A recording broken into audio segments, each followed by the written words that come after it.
মাওলানা এনামুল হাসান ফারুকী, ওনাকে রিমান্ডে নিয়ে এমনভাবে টর্চারিং করা হয়েছে, এমনভাবে ওনাকে আঘাত করা হয়েছে, শেষ পর্যায়ে ওনার ক্যান্সার আক্রান্ত হয়ে গেছে। উনি কি আপনি জানেন, আমাদের হেফাজতে ইসলামের সভাপতি যিনি ছিলেন আল্লামা জুনাইদ আল বাবুনগরী সাহেব, যিনি জিয়ালখানায় ওনাকে এমনভাবে আঘাত করা হয়েছে, আর আল্লামা জুনাইদ বাবুনগরীর প্রধান খাদেম ছিলেন মাওলানা এনামুল হাসান ফারুকী। তো ওনাকে যখন রিমান্ডে 16 দিন ওনাকে রিমান্ডে আক্রান্ত করা হয়েছে, মাওলানা এনামুল হাসান ফারুকীকে বলছেন, তোকে এমনভাবে আঘাত করব, তোকে এমনভাবে যন্ত্রণা দিব, তুই যাতে করে তোর জীবনে যেতে করে আশুদা হয়ে না দাঁড়াতে পারস,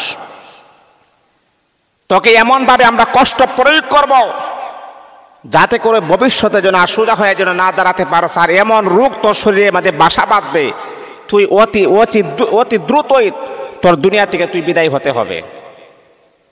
আসলে দুঃখের বিষয়, জালিম সরকারের আমলে এই প্রশাসনগুলাও জালিম ছিলেন, যার কারণে একজন কোরআনের হাফেজ এবং আলেম মাওলানা এনামুল হাসান ফারুকী, 2টা ওনার সন্তান আছে, ওনাকে যখন বিভিন্ন সোশ্যাল মিডিয়া যখন ওনাকে বলতেছেন যে আপনার তো ক্যান্সার আক্রান্ত, উনি চোখের পানি ছেড়ে দেখান না করতেছেন আর বলতেছেন, হ্যাঁ আমার আল্লাহ পাক আমাকে 2টা সন্তান দিয়েছেন, তাদেরকে আমি যে বুকে জড়াবো, বুকে জড়ানোর মতো শক্তিটুকু আমার নাই, আমার খুবই কষ্ট লাগে, আমি যদি মারা যাই আমার সন্তানগুলা কি করবে, তাদেরকে তো আমি মায়া করতে পারি নাই, মহাব্বত করতে পারি নাই, আমারও তো মন চায় আমিও কিছুদিন বেঁচে থাকি।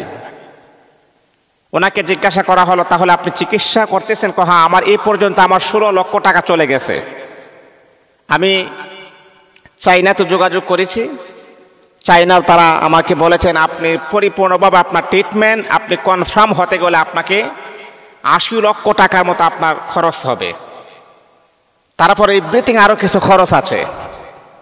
সম্মানিত আমার দিনী ভাইয়েরা, আমি দেখেছি আপনারা অনেক মহাব্বত করেন, আমাকে ভালোবাসেন, আপনাদের মহাব্বত এবং ভালোবাসা পেয়ে আজকে আমি আপনাদের সামনে বয়ান করতে পেরেছি। আপনারা আমার বয়ানগুলো শুনেন, সাপোর্ট করেন, আলহামদুলিল্লাহ। অনেকে আমাকে খুব ভালোবাসেন, আপনাদের ভালোবাসা নিয়ে আমি একটা কথা বলি, যতটুকু পারেন আপনি আপনার সাধ্য অনুযায়ী অসহায় একজন এই ব্যক্তির পাশে দাঁড়ান, যাতে করে সে তার ফ্যামিলির পাশে দাঁড়াতে পারে।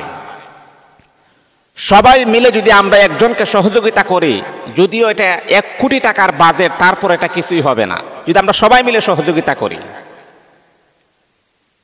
তারা হচ্ছে কারা? নির্যাতিত আলেম, জালেমের জুলুমের শিকার তারা হয়েছেন।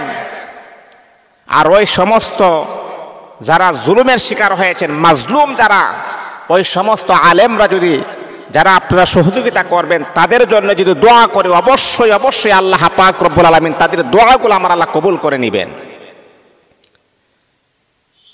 কারণ আল্লাহর হাবিব বিশ্বনবী মুহাম্মদুর রাসূলুল্লাহ সাল্লাল্লাহু আলাইহি ওয়াসাল্লাম বলেন, আমার উম্মতি মুহাম্মদীরা শোনো, যারা মাজলুম হবে ওই মাজলুমের কাছ থেকে তোমরা কখনো বদদুয়া নিবা না। যদি বদদুয়া নাও তাহলে মনে রাখতে হবে আল্লাহ পাক আর রব্বুল আলামিন আর মাজলুম 2 জন ব্যক্তির মাঝে আর কোনো পার্টিশন থাকে না। মাজলুম ব্যক্তি যেই দোয়াই করবে আল্লাহ পাক সেই দোয়াটা অতি দ্রুত কবুল করে নেবেন। আল্লাহ পাক বলেছেন মাজলুমের বদদুয়া থেকে তোমরা বাঁচো।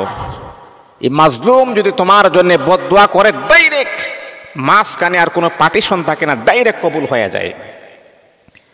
এই জন্যে এনামুল হাসান ফারুকী, ওনাকে আমরা যতটুকু পারি আমাদের সাধ্য অনুযায়ী যতটুকু আমরা পারি সহযোগিতা করার চেষ্টা করব। অভাবগ্রস্ত বিপদগ্রস্ত লোকের পাশে যখন আপনি দাঁড়াবেন, নিজের মনের ভিতরে একটা তৃপ্তি আসে। জীবনে যা করি আর না করি, একটা বিপদগ্রস্ত লোকের পাশে আমি দাঁড়িয়েছি, মনের ভিতরে একটা শান্তি আসে, মনের ভিতরে একটা রহমত আসে, মনের ভিতরে একটা বরকত আসে। এই জন্য বিপদগ্রস্ত লোকের পাশে দাঁড়ানো এটা যে কত বড় উপকারী বিষয়। অনেকের কাছে হাজার হাজার লক্ষ লক্ষ কোটি কোটি টাকা পয়সা পর্যন্ত আছে, এজন্যে আপনি তাদের পাশে দাঁড়াবেন, তাদেরকে সহযোগিতা করবেন, এটাও কিন্তু একটা নেক কাজ।